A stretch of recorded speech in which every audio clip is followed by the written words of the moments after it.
Greetings and welcome. But first, last time.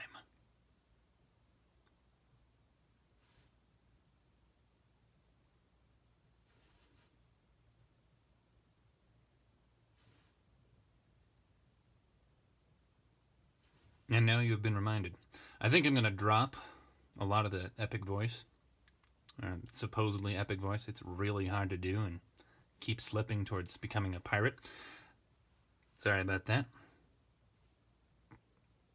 Verse 16, if that's what we're calling it. I don't remember, actually. Et tamen nos tres diis sunt, sed unus est Deus. Ita Dominus Pater, Dominus Filius, Dominus Spiritus Sanctus, et tamen non tres Domini, sed unus est Dominus, quia sicut singulatem unam quamque personam Deum ac Dominum confiteri Christiana veritate compellimur. And that's where we're going to have to stop. Here is the rubric. Let's get started. Et is, of course, our coordinating conjunction, connecting this back to the previous line. Tamen we've seen before multiple times. We can translate this as but or however, and but or however.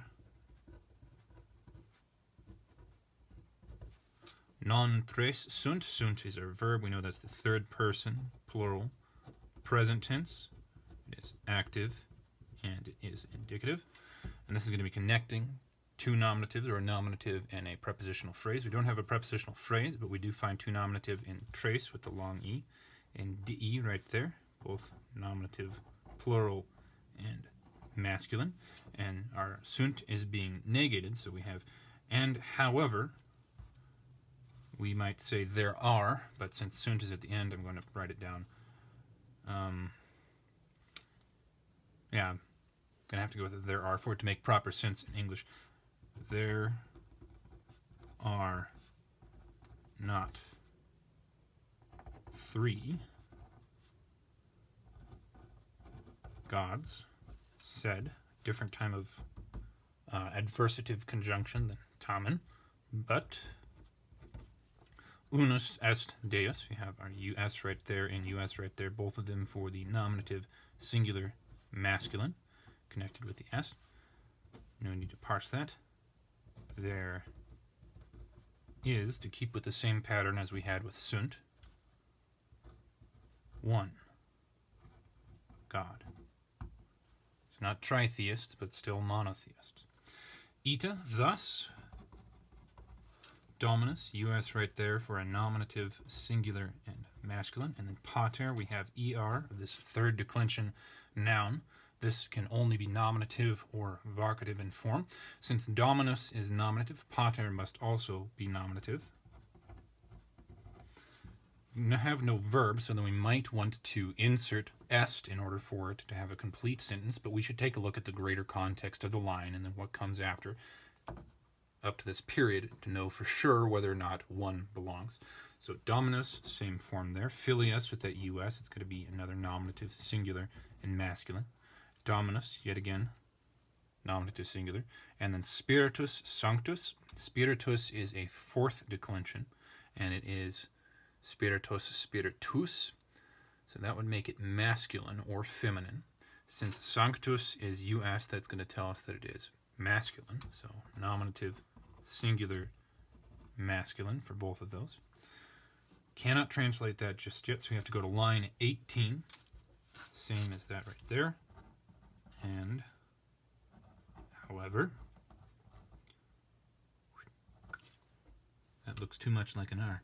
And, however, non tres Domini, so it's the same construction as this. We're going to assume a sunt right there, even though it has been left out. We don't need to parse either of those.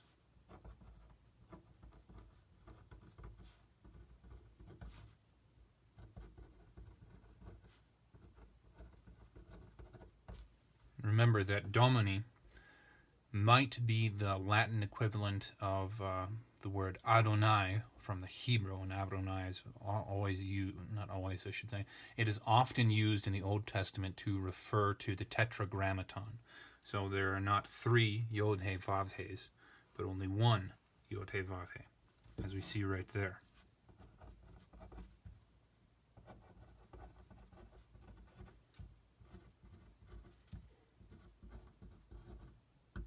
period. So, taking a look back at this, we have verbs in here. We could say, thus, Lord Father, Lord Son, which is very odd in English. And since we got the verbs in here, and we're connecting 3 and 1 and 1 and that, I think that it would be appropriate to assume ests in each of these instances. So, thus, there is, in brackets, or no, there is does not make sense there. Thus, and I'm going to switch these two around. If you remember, one of the ways that Latin works is that the subject and the predicate in the sentence are often not in the position that we like them in English. In English, the subject has to be first and the predicate has to follow, whereas in Latin, they like it the other way around. So we'll have the prepositional phrase first and then the actual subject second, and then so on and so forth. You get the idea. So, thus, Father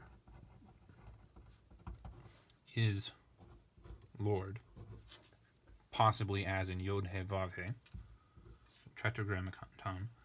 Son is, in brackets, Lord.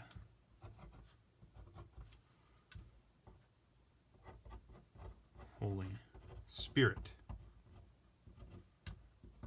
is Lord. All right, so then that all makes sense together. Now we can move on to 19. And unfortunately, 19 is cut off. There is a second half of this, which we're going to have to look at in the next video. And then this line, or these two lines together, will make significantly more sense than they will in isolation. So quia has a couple different options for what it could mean. It could mean that, it can mean because. And I think I'm going to go with the... I was leaning towards that initially, but now let's hold that off until we have everything else, and then we can take a look back at it. Because often quia is the sort of word that is not. It's not necessary to translate it. It doesn't really work in English. It's more like a particle. All right, sicut means just as. Singulatum, we have tim there as our ending, which is sometimes a adverbial ending. And this word, at least in classical Latin, it does appear in this spelling, but more often, as far as I understand it, instead of the U, we actually have I-L-L and then A-T-I-M. So if you're having trouble finding it. And this one means singly,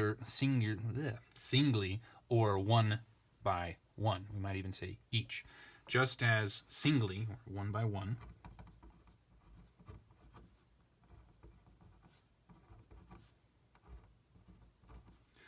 unam quamque, and I think that this one means, I had it up here a minute ago.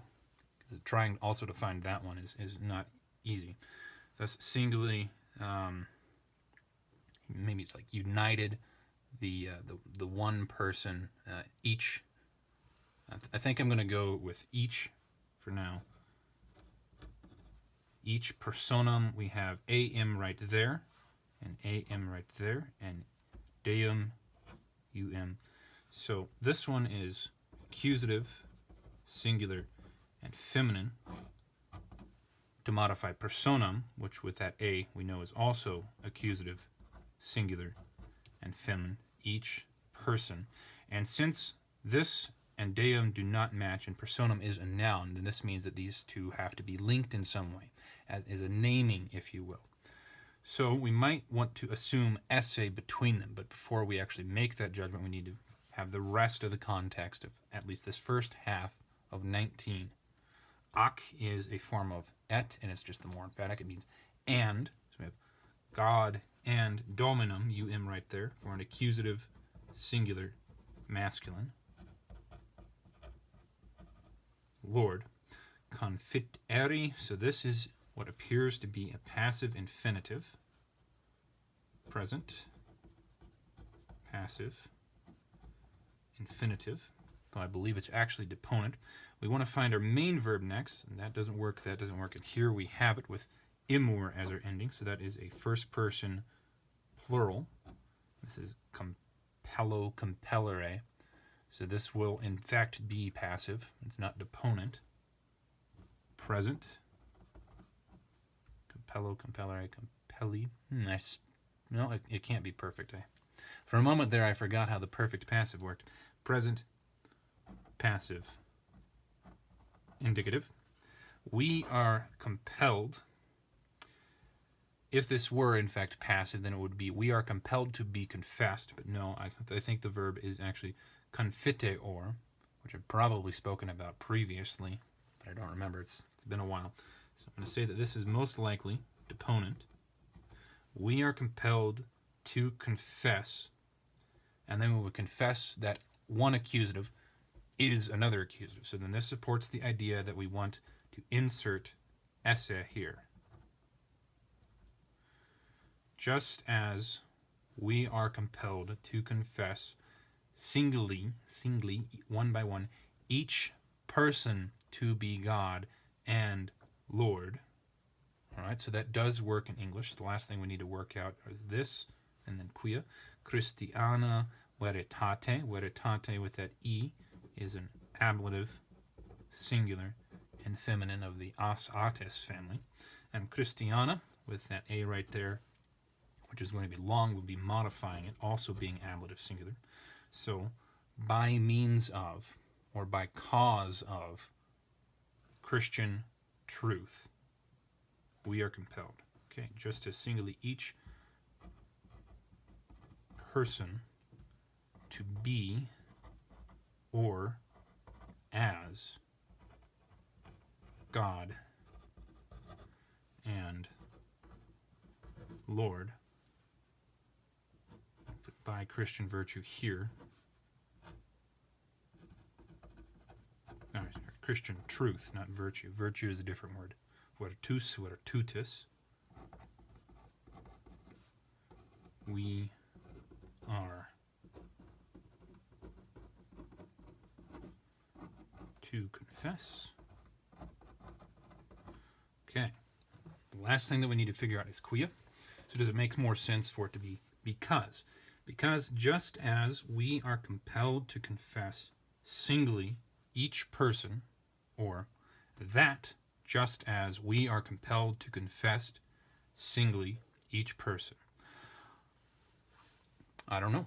I don't know which one makes most sense here, so I'm going to leave this as an instance where it might not be necessary to translate this, where it's introducing a specific type of clause, a direct discourse, if you will, which is something that we don't really need in English, since we would just put the quotation marks in there and leave the that out, even though authors like John and others in the New Testament will frequently use ut, or is it, no, so not ut, it's hoti, and then Jerome and the Vulgate translators will use quia to introduce direct discourse. So I'm going to leave that blank, untranslated, and I think we are good with this page. Thank you very much for joining me. I hope taking a look at this has been helpful for you, and I hope you have a very good life. Farewell. What? You're still awake? Why are you still here then? You should be reading a book. Or if not reading, you should watch one of these other videos. Please like, subscribe, leave a comment.